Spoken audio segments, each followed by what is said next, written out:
সালামুন আলাইকুম। সবার জীবন শান্তিময় হোক। সমস্ত প্রশংসা দয়াময় সেই স্রষ্টার, যিনি সারা জাহানের রব, সব কিছুই সৃষ্টি যার হাতে, সেই রব্বুল আলামিন। সবাই কেমন আছেন? আলহামদুলিল্লাহ, আমি ভালো আছি। আজকে আমরা আলাপ করব কিছু নিজের বিষয়ে, মানে যার যার নিজস্ব বিষয়ে। আমার নিজের মানে আপনারও নিজের। আমি কে, আমাকে পরিচয় কি, সেটা কোরআন থেকে আজকে একটু বোঝার এবং বিস্তারিত জানার চেষ্টা করব। আমরা কিন্তু নিজেকে নিয়ে ভাবার সময় পাই না, নিজেকে নিয়ে কেউ ভাবার ইচ্ছাও পোষণ করি না। সেটা নিয়ে আজকে আলাপ করার চেষ্টা করব। তবে সবার কাছে অনুরোধ, আমাকে কেউ ভুল বুঝে অন্য কিছু ভাববেন না। আমি কারো দলের পক্ষে না, আমি কারো গোষ্ঠীর পক্ষে না, আমি কারো মতাদর্শের পক্ষে না। আমি সত্য উদ্ঘাটনের চেষ্টারত। উদ্ঘাটনের চেষ্টা তো করতেই হবে, কারণ আমার নিজের ব্যক্তিগত হিসাবে আমাকে সত্য জানতে হবে, সত্য জানা জরুরি। সেই বিশ্বাস নিয়ে আমি সত্য জানার চেষ্টা করি, এবং যে জিনিসগুলো আমার ভিতরে নিজের কাছে নিজের প্রশ্ন এসে যায়, সেগুলোই আমি সবার সাথে শেয়ার করার চেষ্টা করি, যেন সবার মতামতের পরিপ্রেক্ষিতে দেখে আসলে সত্য, প্রকৃত সত্য কি, সেটা জানতে এবং বুঝতে পারি কিনা। আমাকে ভুল বোঝার কিছু নেই। আমি যদি কোনো কিছু ভুল বলি, সেটা আপনারা কমেন্টে জানাতে পারেন, আমি অবশ্যই ভুল সংশোধন করে নেব। তবে আমি যা কিছু বলি, পরিশেষে সবগুলোই কোরআন থেকে বলার চেষ্টা করি, এবং কোরআনের রেফারেন্সে আমি কথা বলি। আমি কোরআনের বাইরে কোনো ভিডিও করি না বা করব না। এটাই আমার এখন উদ্দেশ্য হিসাবে আমি নিজেকে প্রস্তুতি করে রেখেছি, যে আমি কোরআনের বাইরে কথা বলবো না। যা কিছু বলবো যদি কোরআনে পাওয়া যায়, সেটাই আমি বলার চেষ্টা করব। তাহলে এখন আসুন আমরা নিজেকে নিয়ে ভাবি।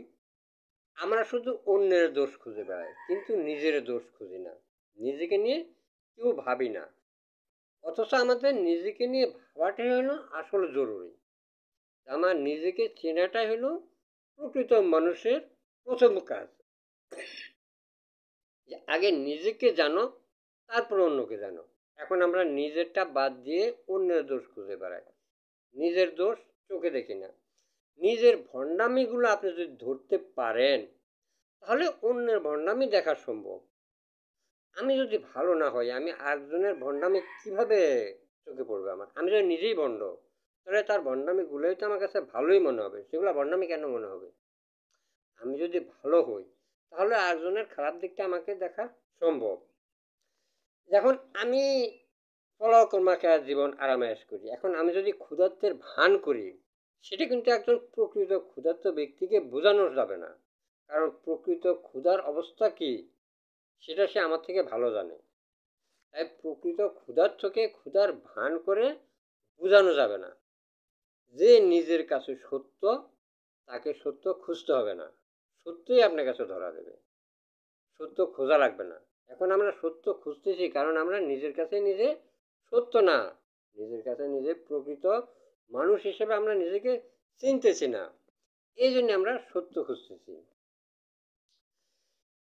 আমরা সবাই কম বেশি ভণ্ড, বিশ্বাস করুন আর নাই করুন, এটাই সত্য। প্রকৃত মানুষ খুব অল্প সংখ্যক, কম বেশি ভিতরে ভিতরে সবাই ভণ্ড, কিন্তু বাইরেটা চাকচিক্য, শুধু লক্ষ্যটা ভিন্ন। ভণ্ডামির অনেকগুলো লক্ষণ আছে, কিন্তু সবাই ভণ্ড অল্প কম, কিন্তু তাদের লক্ষণ ভিন্ন ভিন্ন। যেমন ধরুন, ব্যবসায়ী ভণ্ডামি করে টাকার জন্যে, বেশি মুনাফার জন্যে। সে কিন্তু ব্যবসা করে লাভ করে চলতে পারে, কিন্তু তারপরও তার ভিতরে লোভ জিনিসটা চলে আসে, বেশি মুনাফার জন্য সে ভণ্ডামি করে। রাজনীতি ভণ্ডামি করে ক্ষমতার জন্যে। সে কিন্তু ক্ষমতা না গিয়েও রাজনীতি করতে পারে, মানুষের সুখ দুঃখের সঙ্গী থাকতে পারে, কিন্তু থাকে না। সে ভণ্ডামি করে ক্ষমতার মোহে। আবার দেখো, একটা ছাত্র নকল করে ভণ্ডামি করে পরীক্ষা পাশের জন্য। তোর ভণ্ডামি করে পাশ করার দরকার কি? তুমি জ্ঞান অর্জন করো, পড়ালেখা করো। নিজে পড়ালেখা করলে তারপর পরীক্ষা এমনি পাশ করতে পারবা, কিন্তু তারপরে সে নকল করে ভণ্ডামি করে পরীক্ষা পাশের জন্য। তেমনি দেখুন, আমাদের ধর্মগুরুরা ভণ্ডামি করে জীবিকা এবং প্রভু হওয়ার প্রাপ্তির জন্যে। প্রভু হওয়া যে একটা তৃপ্তি আছে, সেই তৃপ্তি প্রাপ্তির জন্য এবং জীবিকার জন্যে আমাদের ধর্মগুরুরা ভণ্ডামি করে। সবাই, প্রায় সবাই ভিতরে এক, কিন্তু বাহিরে অন্যরকম। মানুষ যা চিন্তা করে তা বলে না, যা বলে তা চিন্তা করে না, যা করে তা বলে না, এবং যা বলে তা করে না। এটাই হলো প্রকৃত সত্য।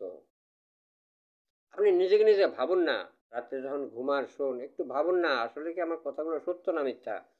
এবং এটা সত্য বলেই কোরআনে তা আল্লাহ স্পষ্ট করে দিয়েছেন। হে যারা বিশ্বাসী হয়েছ, তোমরা যা করো না তা কেন বলো? তোমরা যা করো না তা বলা আল্লাহর নিকট খুবই অসন্তোষজনক, যেটা পাবেন সূরা সাফের 2 এবং 3 নম্বর আয়াতে।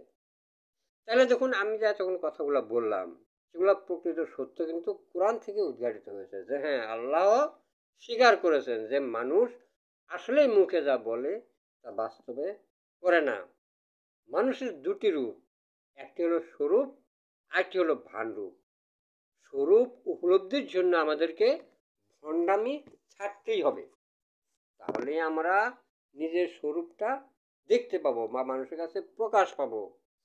এই জন্যই কোরআন তাগিদ দিয়েছেন, নির্দেশ দিয়েছেন, যে নিজেকে শুধরে নিয়েছে সেই সফল।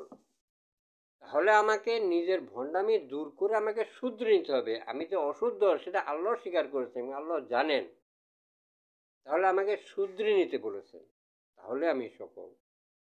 তাহলে আসুন, আমাকে ভুল বুঝবেন না, আমার কথাগুলো উপলব্ধি করুন, নিজে নিজে চিন্তা করুন, নিজেকে নিজে নিয়ে ভাবুন এবং বলুন যে এই পাগলটা যে কথাগুলো বলছে সত্য না মিথ্যা। যেটা কোরআনের রেফারেন্স দিয়ে আমি দিলাম, আমি নিজের বক্তব্য কখনো উপস্থাপন করি না কোরআনের রেফারেন্স ছাড়া। আর আমার মনে জাগ্রত হওয়া প্রশ্নগুলো আপনাদের সঙ্গে শেয়ার করি। কাজে আসুন, আমরা আগে নিজেকে নিয়ে ভাবি, অন্যকে খারাপ বলার আগে নিজের খারাপ দিকগুলো সংশোধন হবার চেষ্টা করি এবং আল্লাহর নির্দেশ অনুযায়ী নিজেকে শুধরে নেওয়ার চেষ্টা করি। এবং আমি যদি নিজেকে শুধরাতে পারি, পরিশুদ্ধ হতে পারি, তাহলে আল্লাহ গ্যারান্টি দিয়েছেন যে তুমি সফল। সবাইকে আবারও ধন্যবাদ। সালামুন আলাইকুম। সবার জীবন শান্তিময় হোক।